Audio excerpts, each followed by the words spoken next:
Hello student, स्वागत है आपका एनपीसी की ऑनलाइन क्लासेज में। जैसा कि एग्रीकल्चर में अपन टॉपिक लेकर चल रहे हैं, लास्ट के वीडियो में अपन ने जो सिंचाई की विधियां वो सब देखी थी। आज अपन एक टॉपिक लेकर आए हैं जिसका नाम है खरपतवार। ठीक है, टॉपिक का क्या नाम है? खरपतवार या वीड्स। अब देखो, खरपतवार होते क्या है? तो खरपतवार वे अवांछनीय पौधे जो बिना उगाए किसी खेत में या भूमि पर उगाते हैं, क्या कहलाते हैं? खरपतवार कहलाते हैं। क्या कहा मैंने?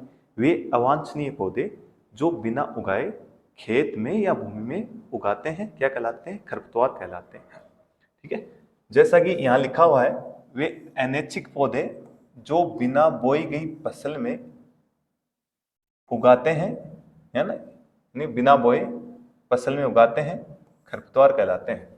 ठीक है, ये खरपतवार फसलों के साथ अंकुरण, मृदा मृदा नमी, जल, पोषक तत्व, प्रकाश, वर्दी और स्थान तथा CO2 आदि की क्या करते हैं? स्पर्धा करते हैं। ठीक है, फसलों के साथ क्या करेंगे? नमी की हो, है ना, या जल की हो, या पोषक तत्वों की हो, या CO2 की हो, या स्थान की हो, आदि के साथ उन फसलों के साथ क्या करेंगे? स्पर्धा करेंगे, कंपटीशन करेंगे फसलों में। क्या कहलाएंगे? खरपतवार कहलाएंगे। ठीक है, क्या कहलाएंगे? खरपतवार, वीड्स कहलाएंगे। ठीक है, बहुत ही अच्छा टॉपिक होने जा रहा है क्योंकि ये 12th एग्रीकल्चर के बोर्ड में भी है ना, चैप्टर है वहां। तो अपन यहाँ जो कंपटीशन है उसके अकॉर्डिंग टॉपिक लेकर चल रहे हैं। ठीक है, वहां एक चैप्टर है खरपतवार। फिर देखो, खरपतवार के बारे में सर्वप्रथम किसने बताया था? तो जेथ्रो टूल था। जेथ्रो टूल, उसने अपनी पुस्तक, अपनी बुक में, जिसका क्या नाम था? हॉर्स होइंग हस्बेंड्री, उसमें सबसे पहले जो खरपतवार है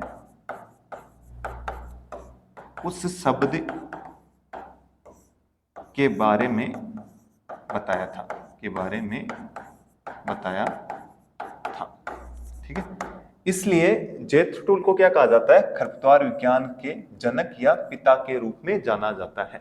क्यों? क्योंकि जेथ्रो टूल ने अपनी पुस्तक है जो हॉर्स होइंग हस्बेंड्री है, उसमें जो वीड्स है उस शब्द की व्याख्या की थी, या उस शब्द के बारे में सर्वप्रथम जिक्र किया था।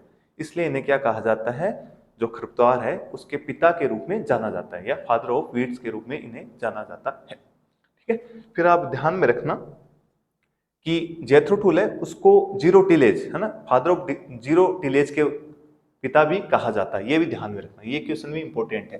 तो एक तो ये ध्यान में रखना, ये इंपॉर्टेंट हो गया, जो खरपतवार विज्ञान का जनक किसे कहा जाता है? जेथ्रो टूल को कहा जाता है। ठीक है, फिर देखो आगे क्या कहा गया है? खरपतवारों की उत्पत्ति तब से है जब से किसान ने लगभग 10,000 ईसा पूर्व फसलों की बुआई करना सीखा है, या फसलों को तब से बोते आ रहे हैं, तब से इनकी क्या मानी गई है? उत्पत्ति मानी गई है। ठीक है, अब देखना अगला पॉइंट क्या कहता है? दुनिया में 30,000 खरपतवार प्रजातियां हैं। कितनी? 30,000 खरपतवार प्रजातियां हैं। उनमें से 18,000 स्पीसीज या प्रजातियां फसलों को क्या करती? नुकसान पहुंचाती है। ठीक है, ये भी ध्यान में रखना। अब देखना, ये तो मैंने बता ही दिया, हॉर्स होइंग हस्बेंड्री में इन्होंने अपने जो खरपतवार शब्द है उसके बारे में बताया था। फिर देखना, अपन क्या पढ़ेंगे? खरपतवारों की विशेषताएं पढ़ेंगे। ठीक है, एक पॉइंट और ध्यान में रखना कि जो खरपतवार है वह 33% क्या करता है? फसल उत्पादन में कमी लाता है। ठीक है, यानी फसल उत्पादन में जो सबसे ज्यादा जो कमी होती है वो किसके द्वारा होती है? खरपतवारों के द्वारा होती है। कितनी होती है? 33% होती है। ये ध्यान में रखना, ये क्वेश्चन भी बहुत बार पूछा जाता है। ठीक है, फिर देखो अपन पढ़ेंगे खरपतवारों की विशेषता। उसमें अपनी फर्स्ट विशेषता आती है अधिक बीज उत्पादन क्षमता। क्या कहा मैंने? अधिक बीज उत्पादन क्षमता। किसके कंपेयर में, या किसके कंपैरिजन में? फसलों के,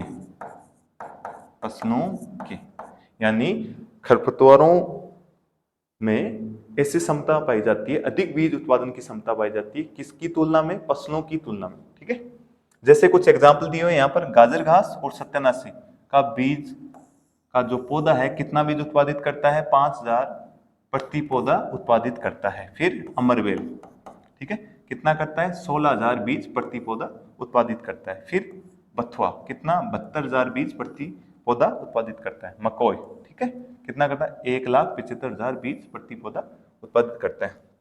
ठीक है, एक और स्पीसीज है प्रोटुलेका स्पीसीज होती है जो कितना करती है? 1,93,000 बीज प्रति पौधा उत्पादित करती है।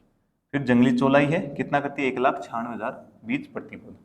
यहाँ से भी क्वेश्चन पुटअप होता है कई बार, कई एग्जामों में ये क्वेश्चन पूछे गए हैं कि गाजर घास का जो बीज उत्पादन कितना होता है प्रति पौधा, ये ध्यान में रखना ना, ये क्वेश्चन भी इंपॉर्टेंट बनते हैं। फिर देखना दूसरा जो इसकी जो विशेषता है, अधिक गहरी जड़ें, है ना। क्या कह रहा है वो कि जो खरपतवारों की जो जड़ें हैं फसलों की तुलना में क्या होती है? ज्यादा जमीन की गहराई तक जाती है। ठीक है, जैसे कुछ की एग्जाम्पल यहाँ पर दिए हुए हैं, कांस, हिरणखुरी एवं जवासा, कितनी जाती है? 4 से 6 मीटर गहराई तक जाती है। ठीक है, फिर बीजों की जीवन क्षमता, इसमें एक पॉइंट इंक्लूड किया गया है, बीजों की जीवन क्षमता, यानी जो खरपतवारों के जो बीज होते हैं उनकी जो जीवन क्षमता है वो बताई गई है। कितनी? जैसे कि मोथा है, 20 वर्ष तक इसके जो बीज हैं वह क्या रहते हैं? जीवित रहते हैं। 20 वर्ष तक इसके जो बीज हैं वह जीवित रहते हैं। फिर जंगली सरसों की बताई गई है 30 से 40 वर्ष तक। फिर बथुआ, जंगली चौलाई कितनी? 50 वर्ष तक। यानी मान लो कि 50 वर्ष बाद भी इसका जो बीज है, किसका बीज? बथुआ या जंगली चौलाई का बीज है, मड्डा में पड़ा है और उसको अनुकूलित वातावरण वगैरह मिल जाता है तो वो क्या हो जाएगा? अंकुरित हो जाएगा, अंकुरित हो जाएगा। यानी ये क्या है? उनकी जीवन क्षमता के बारे में बताया गया है ना, बीज की जीवन क्षमता। ठीक है, अगला पॉइंट कौन सा आता है? विशेषताओं के पॉइंट चल रहे हैं। अगला पॉइंट आता है फसल व खरपतवारों के बीजों की समानता, यानी जो फसल के बीज है और खरपतवारों के बीज है, दोनों के बीजों के बीच में क्या रहेगी? समानता रहेगी। यानी दोनों को आप आसानी से नहीं पहचान पाओगे कि ये तो खरपतवार का बीज है या ये किसका बीज है? फसल का बीज है। कैसी इनमें कैसी कैपेसिटी पाई जाती है? कुछ खरपतवारों में ना कुछ विशेष वीड्स है, उनमें से कैपेसिटी पाई जाती है जो उनके बीज है फसलों के बीज क्या होंगे? समान होंगे। जैसे कि इनमें एग्जाम्पल दिया है, पहले तो इनके बारे में पढ़ना, ये रंग, आकार, आकृति आदि गुणों में खरपतवारों के बीज मुख्य फसलों के बीज के बीजों के साथ क्या रखते हैं? समानता रखते हैं। जैसे कि सत्यानाशी का बीज किसके बीज के साथ जैसा होता है या समान होता है? सरसों के बीज जैसा होता है। ठीक है, फिर जंगली जई का बीज कैसा होगा? जौ के समान होगा। ठीक है, ये क्या होगी? विशेषता होगी किसकी? खरपतवारों की। अगली विशेषता है बीजों पर सुरक्षात्मक आवरण होना। ठीक है, यानी क्या कह रहा है कि जो खरपतवारों के बीज होंगे, है ना, उन पर क्या होगा? सुरक्षात्मक आवरण होगा, है ना। क्या होगा? सुरक्षात्मक आवरण होगा, जिससे क्या है? जिससे वो बाह्य आघातों से वो बीज बचा रहेगा, है ना। ये क्या हो गई? ये इसकी विशेषता होगी। जैसे इनके एग्जाम्पल दिए हैं, सत्यानाशी, गोखरू, है ना। सत्यानाशी पर क्या पाई जाती है? कांटेनुमा संरचना पाई जाती है ना। बीज अंदर रहता है, बाहर क्या होती है? उनकी कांटेनुमा संरचना होती है। वो क्या हो गया? उनका सुरक्षात्मक आवरण हो गया। अगली विशेषता है खरपतवारों का गुणन, है ना। गुणन का मतलब होता है कि ये जनन कैसे करेंगे, यानी आगे से आगे कैसे बढ़ेंगे, है ना, अपनी वृद्धि कैसे। तो बीज के द्वारा, जड़ों के द्वारा, तने के द्वारा, प्रकंद एवं कंद, यानी बीज के साथ तो गुणन करेंगे ही, साथ ही जो पौधे के अन्य भाग है इससे भी ये क्या कर सकते हैं? गुणन कर सकते हैं, यानी अपनी वृद्धि कर सकते हैं। ये क्या होगी? इनकी विशेषता होगी। ठीक है, फिर खरपतवारों का विस्तार दे रखा है। विस्तार का मतलब क्या होता है? फैलना। विस्तार का अर्थ होता है फैलना। ठीक है, यानी कोई खरपतवार है, उसका बीज मान लो, बीज या उसके अन्य भाग वह एक स्थान से दूसरे स्थान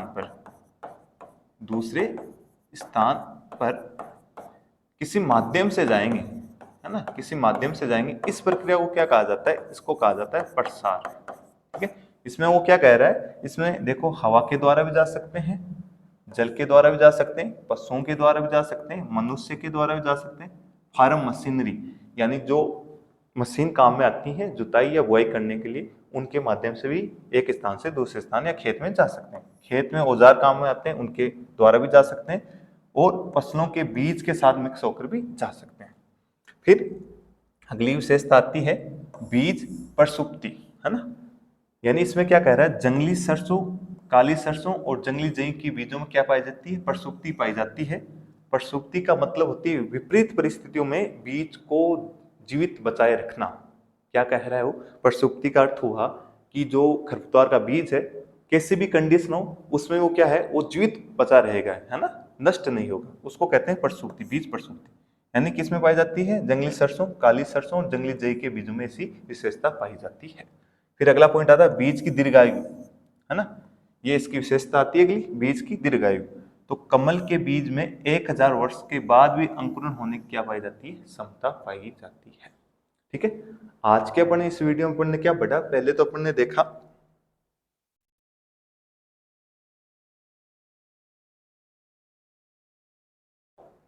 जो खरपतवार है, अपना टॉपिक था खरपतवार, उसके बारे में देखा, उसकी परिभाषा देखी, सिंपल सी परिभाषा थी, और इसके जनक के बारे में पढ़ा, और सबसे पहले कौन सी बुक में खरपतवार शब्द के बारे में जिक्र किया गया उसके बारे में पढ़ा, ये सब देखा। फिर अपन ने क्या देखा कि सबसे ज्यादा जो फसल उत्पादन में कितनी हानि किसके द्वारा होती है, तो सबसे ज्यादा खरपतवारों के द्वारा हानि होती है, ये देखा। फिर कुछ विशेषताएं देखी। अब खरपतवार से रिलेटेड अपने आगे वीडियो में देखेंगे, है ना। तब तक आप एनपीसी की ऑनलाइन क्लासेज को देखते रहिए और ज़्यादा से ज़्यादा लाइक करें, शेयर करें। Thank you.